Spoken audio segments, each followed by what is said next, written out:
നമസ്കാരം. വീട്ടിൽ അതിക്രമിച്ച് കയറി സ്ത്രീകളെ തോക്കു ചൂണ്ടി ഭീഷണിപ്പെടുത്തിയ ബന്ധുവായ യുവാവിനെ പത്തനംതിട്ട പോലീസ് അറസ്റ്റ് ചെയ്തു. നന്നുവക്കാട് പൂർണിമ വീട്ടിൽ വിഘ്നേഷാണ് പിടിയിലായത്. പ്രതിയുടെ മാതൃ സഹോദരി പുത്രി സുചിത്രയാണ് പരാതിക്കാരി. ചൊവ്വാഴ്ച രാത്രി സ്റ്റേഷനിലെത്തിയ സുചിത്ര കുഞ്ഞമ്മയുടെ മകനായ വിഘ്നേഷ് വീട്ടിലെത്തി അമ്മൂമ്മയുടെ ദേഹത്ത് ചീഞ്ഞ ഭക്ഷണ സാധനങ്ങൾ ഇടുകയും അസഭ്യം വിളിക്കുകയും തോക്ക് ചൂണ്ടി ഭീഷണിപ്പെടുത്തിയതായും അറിയിച്ചു. തന്നെ തടഞ്ഞു നിർത്തി ധരിച്ച വസ്ത്രം ശരിയല്ലെന്ന് ആക്ഷേപിച്ചുവെന്നും പറഞ്ഞു. സുചിത്രയുടെ മൊഴി പ്രകാരം പോലീസ് കേസ് രജിസ്റ്റർ ചെയ്തു. ആയുധ നിയമം ഉൾപ്പെടെയുള്ള വകുപ്പുകൾ അനുസരിച്ചാണ് കേസെടുത്തത്.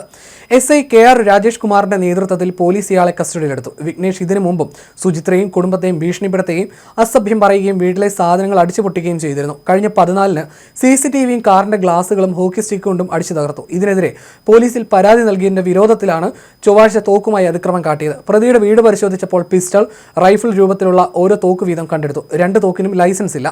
വിഘ്നേഷിന് ഹൈദരാബാദിൽ ആപ്പിൾ ഫോൺ കമ്പനിയിലായിരുന്നു ജോലി. സ്വഭാവ ദൂഷ്യം കാരണം പിരിച്ചുവിടുകയായിരുന്നു. 1 മാസമായി നാട്ടിലുണ്ട്. 2 തോക്കുകളും ഹൈദരാബാദിൽ നിന്ന് കൊണ്ടുവന്നതാണെന്ന് ചോദ്യം ചെയ്യലിൽ പോലീസിനോട് പറഞ്ഞു. ഭാര്യ പിണങ്ങി മാറി കഴിയുകയാണ്. തോക്കുകൾ AR ക്യാമ്പ് ആയുധ വിഭാഗം പരിശോധിച്ചു. തോക്കിന്റെ ഉറവിടം സംബന്ധിച്ച് കൂടുതൽ വിവരങ്ങൾ ലഭ്യമാകേണ്ടതുണ്ട്. തോക്ക് ഫോറൻസിക് ലബോറട്ടറിയിൽ വിദഗ്ധ പരിശോധനയ്ക്ക് വിധേയമാകും. പ്രതി ഇത് മുമ്പ് ഏതെങ്കിലും കുറ്റകൃത്യം നടത്താൻ ഉപയോഗിച്ചിട്ടുണ്ടോ തുടങ്ങിയ കാര്യങ്ങളിൽ വിശദമായ അന്വേഷണം നടത്തുമെന്ന് ജില്ലാ പോലീസ് മേധാവി പറഞ്ഞു.